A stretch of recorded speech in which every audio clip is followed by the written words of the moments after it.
Hey, everybody, welcome back to the Talk-On show where we are objectively correct and consistently inconsistent professionals about everything college football. Um, and for this episode, we're going to talk about the Georgia Alabama game coming up tomorrow, uh, depending on what day I upload this and what day you're seeing this. Either tomorrow or today. You it will either be it will either be one of those. Um, got my Georgia trip on.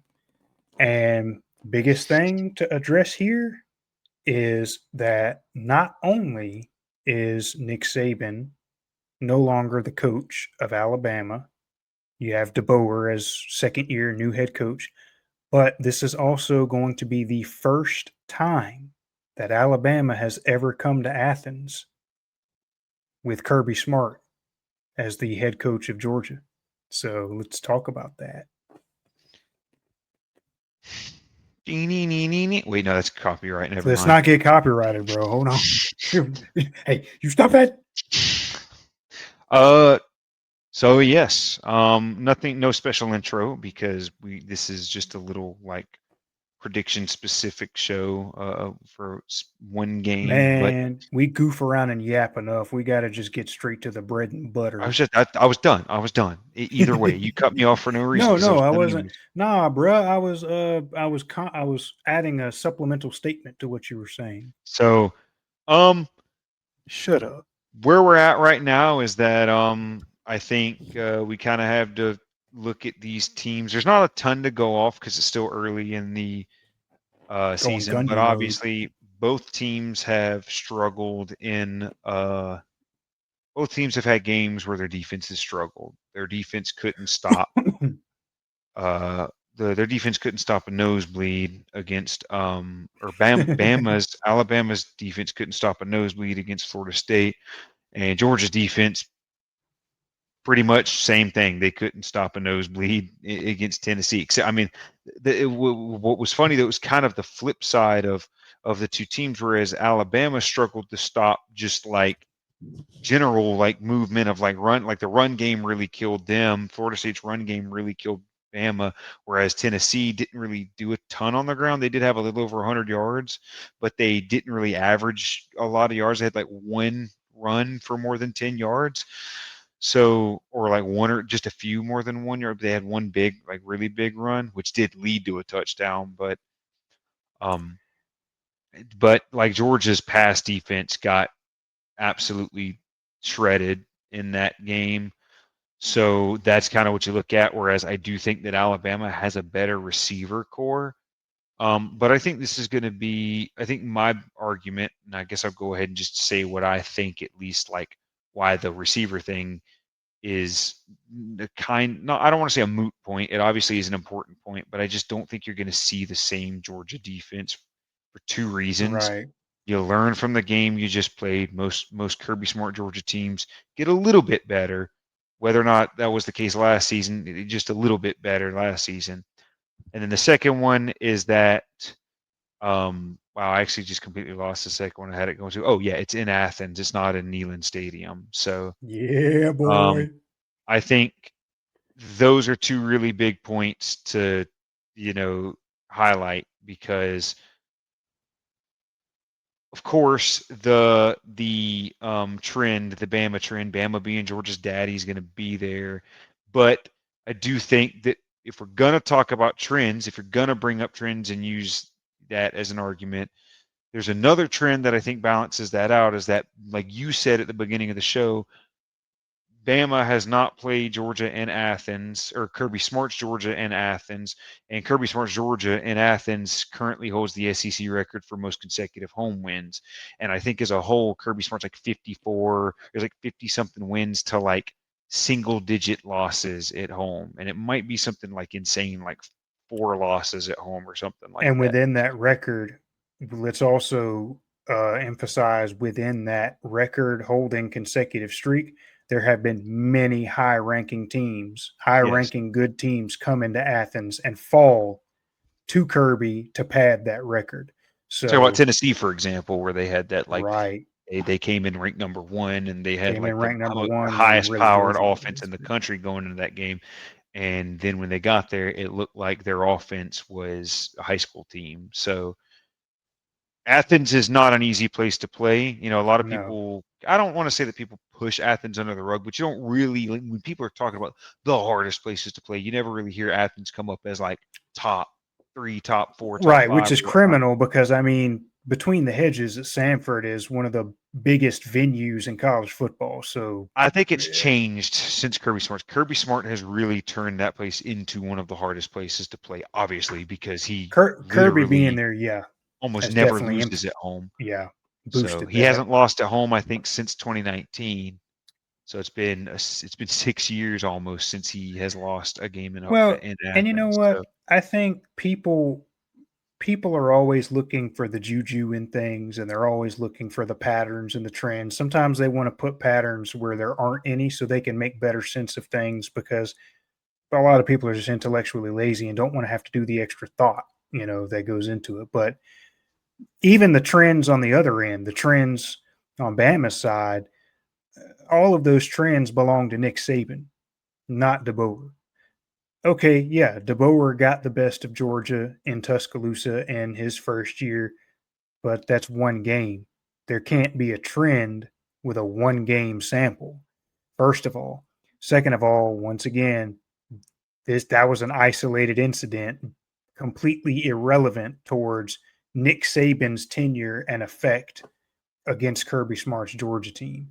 So I think we need to stop talking about the whole Bama being Georgia's daddy thing because Bama is not Georgia's daddy. Nick Saban was Kirby Smart's daddy. And in essence, George's daddy. Because the thing about it is, I've told you before, is that people too often look at these programs as living manifestations, living entities. And it's like, no, the program is defined by the coach. Any and all football programs are defined by the coach. So Nick Saban's Bama was Nick Saban's Bama. It's a different Bama now. So we have no idea what to expect other than what we can objectively gauge between what these two teams have going on this year. So trends, there's no logical conversation about any kind of trends. There's no trends going into this the only game thing I can say other is that, other than Kirby Smart's record at home, as you well, said, I would which is say the that because irony in it. Kirby Smart is still a coach, though, you have to use a Kirby Smart trend that he keeps losing to Bama, because I know we want to say it's Nick Saban, but the reason Well, I I think the guess trend is still yeah, kind of a fair argument, psychological though, is because the psychological side is that, for does Kirby Kirby, Smart legitimately right? like, just, is there a psychological thing where he legitimately gets nervous because now he feels so much weight now? Because yeah, there's even more weight, and which is what, as a Georgia fan, I'm kind of worried about, but I hope it is like motivation above all, because yeah, like I feel like as a Georgia fan, I feel like this is a must win, for like the like sanity of your fans and for like the image of your team, because it's like, then you're literally at this point, if you lose your 33 game win streak to Kalen DeBoer, a second year coach in Alabama, second year coach to Alabama in Athens, you lose this game, then yeah, like at this point, I will be convinced that there is just a Bama problem, that Kirby Smart is psychologically torn against Alabama, because I just don't see how it can happen. I just don't see, because I didn't think Bama was the better team than Georgia last season, and I don't think they're the better They team weren't. than Georgia this season. So, which is, I don't know, it seems like a crazy thing to say with the way they've played so far, but I think at the end of the day, I think Georgia is going to have a more refined defense than, because it's a Kirby Smart team, and I think at some point close towards middle into the season, I think they're gonna have a more refined defense than Alabama is gonna have. So, um, and I really think that, like, because I think that the Tennessee game was the worst thing that could have happened for Bama going into this game, because I know people talk about Jam Miller is coming back, and I think Alabama's going to have some success on the ground. But I think Georgia has the better. I think Georgia has the better overall pack of running backs. So, like, Jam Yeah, Miller's good, but I really think that as a whole, I think the way McCray played, the way Phillips has played, the way Nate Frazier has played, I think that they are going to be 3-person tandem that give different elements to the run style that you can. There, Frazier is going to give you that BC vision, tough running. Same thing with McCray. Whereas Phillips is going to give you that sort of, element of quick run, quick movement, and now Georgia have receivers that can catch the ball. And I really think that played a huge part against Alabama, because there are a lot of drop balls early on that could have really put Georgia, it's a game of momentum, a game of mindset. Early on, Beck's throwing bombs, putting them right on the money in that game, and our receivers are dropping them. It's like that throws your whole vibe off the entire game, especially the last thing you want in Tuscaloosa is to be making those mistakes, because, yeah, that'll kill you.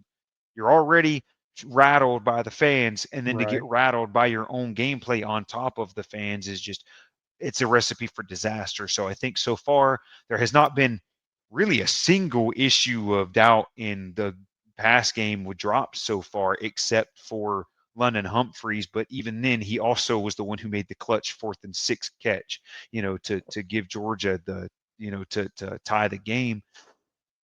So, and of course, Zach Branch, huge for the Dogs so far. He has just he's ripped opponents apart on those screens. He is dangerous in the flats. So I really think that Georgia is going to be a much more tailored team than last season. I think they're probably better than they were last season. So, because I think the Yeah. linebacking Well, core I has mean, of definitely, course they're better than they were. the Of course, secondary, I because actually they think have it's weird. receivers that can catch the ball now.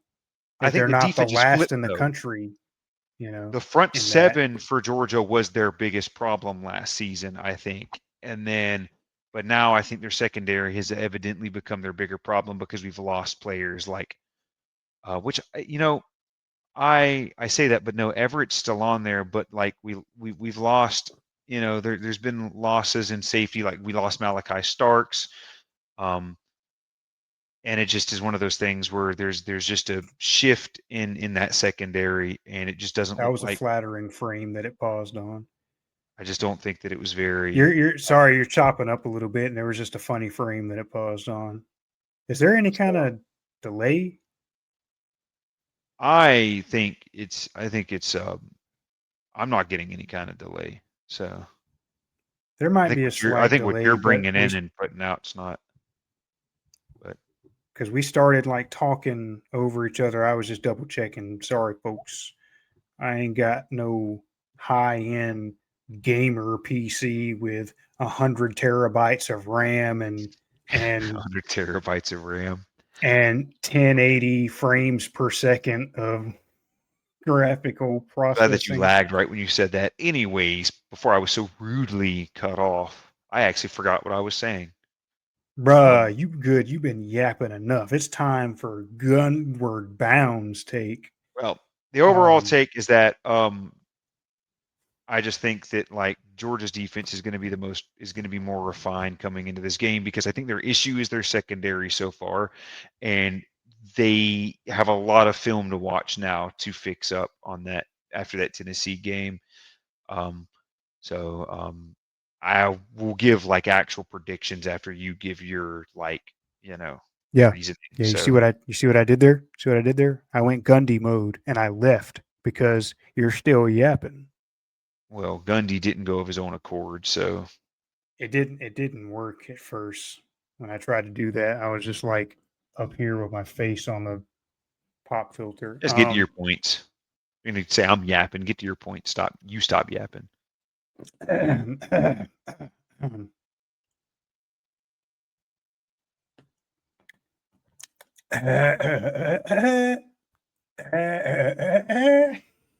Dude, just talk. Okay. Um, First point I want to make is that, yeah, I think Georgia definitely is a better team this year than they were last year, mainly because the biggest thing being that now they have receivers that are catching the ball. Um, and, that being said, not just that, Georgia's running game looks better. They look like they just have a better, more refined running game. And I'm going to play that into what you mentioned at the beginning of the video as far as Bama showed weakness there. And fact of the matter is that as long as Georgia's not getting, God forbid, Georgia's not getting blown out, as long as Georgia's offense can be productive against Alabama, the run game is going to decide the winner. As long as Georgia's offense is being productive and is tit for tat, if nothing else, Georgia's going to win because of the run game. Um, because that's where Georgia has the edge. Then again, as you mentioned, we have questions about Alabama's elite receiving core. Ty Simpson is an even better passer than Milroe was. Doesn't take much to do that, but I got to be careful here. But Ty Simpson looks good as a passer, and that's an even more dangerous scenario for Georgia in the secondary. But as you mentioned, that wake up game at Tennessee is could be exactly that, the wake up game that helps Georgia get better and find out, get refined for that game. Um, and I think ultimately, with all that being said, I think Gunner is going to have the edge, not only just because he's in Athens, but in any scenario, I think Gunner has shown more mettle and more capability to rally and be resilient than what I've seen from Ty Simpson. So, you know, it's definitely going to be a battle of the better quarterbacks, but at the same time, I believe once again, it may be tit for tat, but if it is tit for tat, Georgia's going to come out on top because of their run game. So I think Georgia's defense will be good enough to make the necessary stops, but obviously, this is how it's going to have to work. Kirby knows it. Anybody who knows football knows it. The best pass defense is the pass rush, especially when you're playing against an elite pass offense. You got to get to the quarterback. If Ty Simpson's got all day to throw, we're going to have problems. So if we can get to the quarterback and Bobo Ball doesn't hold us back, which I'll try not to get too much into that, but Bobo Ball has been cutting it so far. If Bobo Ball actually works, um, I think Georgia's coming out on top because we're in Athens. We got a better run game against an Alabama who showed weakness there. And we're probably going to see it's either going to be a defensively tit for tat, low scoring game or an offensive shootout. I don't think either team's going to get blown out. As much as I think it's justified and will be perfect for Georgia to blow Alabama out, it's not going to happen. Georgia just doesn't have that defense this year, from what we can see. Um, and Alabama's offense just may be too potent to for a blowout to have. But it's either going to be defense against defense in terms of both offenses get stifled against the respective defenses, or it's a shootout. But either way, I think Georgia's coming out on top because I think Georgia in a defensive game, I think Georgia's going to pull it together as they've shown they could in Rocky Top. And in an offensive game, I think Gunnar Stockton in the run game Georgia has is going to make that difference. So I'm taking Georgia. I think I'm with you on this. I think my point is very similar. That I think yes, I think Georgia's defense will learn from that game against Tennessee. And I think with that, what's going to happen is that I think Georgia's run game will excel. I don't want to say excel. I think their run game will be better than Bama's. I think It'll they'll get be the able to run the it'll ball. get the edge And up. I think and I think that all happens because of the I think that'll all happen because of Athens. I really think that the home field advantage is really what's going to change it here. So, and I'll Well, say Athens is also going to to go be a little crazy. biased for a second, I also just hope that's how it is. I really hope that Kirby Smart's ability to win in Athens, continues to stick around tomorrow. So, I Yeah, think it because it will. would I just be don't because I think now I really honestly think with Kirby Smart and Kalen DeBoer on these two teams, I really think that now it's no longer going to be it's just Saban going to beat them all the time. I think this will be the home advantage type game where it's like it's going to be rare for either of these teams to win in the other person's backyard. So I really think that's where we we're going to gotta get we to now. gotta So, yeah we got a more level playing field because of future scheduling and a clean slate for Kirby in terms of DeBoer's Alabama. So hopefully he takes advantage of that because another thing people don't really acknowledge most of the time is that almost every single time we played Alabama during, Kirby's Georgia played Alabama during Saban's tenure was either in an SEC championship game or a national championship. And nope. And the thing about it is let's back it out a second. Let's widen the scope a little bit. Is it really that Kirby Smart has a Bama problem, or is it just because Kirby had to play Nick Saban's Alabama more than anybody else that the record is what it is? Because take any other coach in any other program and give them the same sample size of games against Nick Saban's Alabama and see if anybody has a better record. So, yeah, I think the only coach who had a better record was Dabo Swinney. Well, and I guess there were some coaches like Gus Malzahn and Lane Kiffin, I think, snuck out a couple against them. So, but once again, still didn't have to play as many times as Kirby did, and in the you're same playing scenarios. well. It's also, yeah, I was about to say it's Kirby Smart playing Nick Saban's Alabama, and it was always in a In big the game. biggest Every games, single time, it was right? always in the biggest games. It's Saban, brother. It's that So I Saban. want to hold on to that hope as well as a Georgia fan. So that's what it is. So I'm really hoping that like Kalen DeBoer's Alabama will come to Georgia and it'll just be back to normal where, okay, it's just another good college football coach playing Georgia in hometown and will probably not succeed. And I think that's the case here. I think this is probably I yeah, I'd say this is probably their Georgia's hardest game of the season. I really do. I think if Georgia can really beat this, like get this one out the way, I think they're in pretty good shape. I So mean, the like pressure Ole Miss and and Texas are going to be psychological pretty tough. aspect But yes, the alone, psychological aspect, the pressure, and all. So and Texas and Ole Miss are coming to Athens this year too. So, yeah, all the most also, difficult games are. I couldn't hear you for the first part of your dialogue, and it was because when I said it's Saban brother, Siri thought I was talking to it. So Siri started talking, and I don't know if like that translated to the audio going out on the master channel or if it was just what I heard and everyone else will hear you I didn't talking. I hear don't know. We'll Siri, see. It'll be so interesting.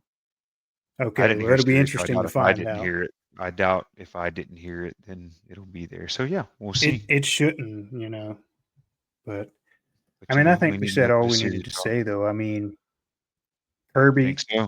you got to beat Bama. You got to, no pressure, but if you don't beat Bama, you're fired.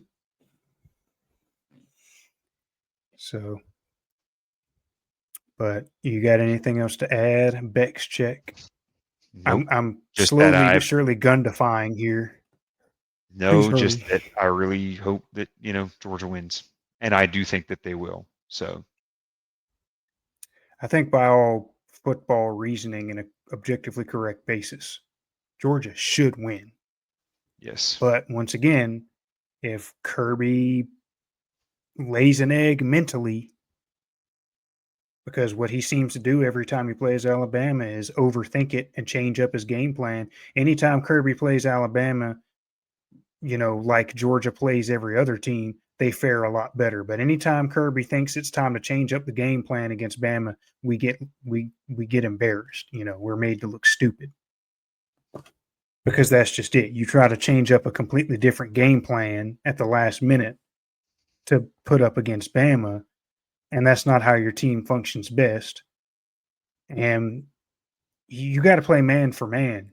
When you're playing a program, these two programs and teams like Georgia and Alabama, you got to play man for man. You can't change up these special case exceptional game plans for Alabama because first of all, what you're doing is getting in your own head and showing that they live rent free in there. Yep. Number two, you got to play to the strengths because at the end of the day, with teams like this at this level of caliber and talent, it comes down to the play calling and ultimately the man to man dynamic. Which team is better on the roster, really? So, and I think Georgia has that edge this season. Yep. Well, So, I think yeah, I think that's a good stopping point. So I think we that's covered pretty much it. everything. for all you Dogs fans out there, go Dogs. Thanks for watching. And yeah, if Kirby loses to Bama in Athens tomorrow, then me and my co-host will be right there with you in that cult style poison in the punch bowl gathering. But that's neither here nor there. We'll get through it. Anyway, this has been Gundward Bound, going Gundy mode. I'm out. And Beck's check. Cha-ching!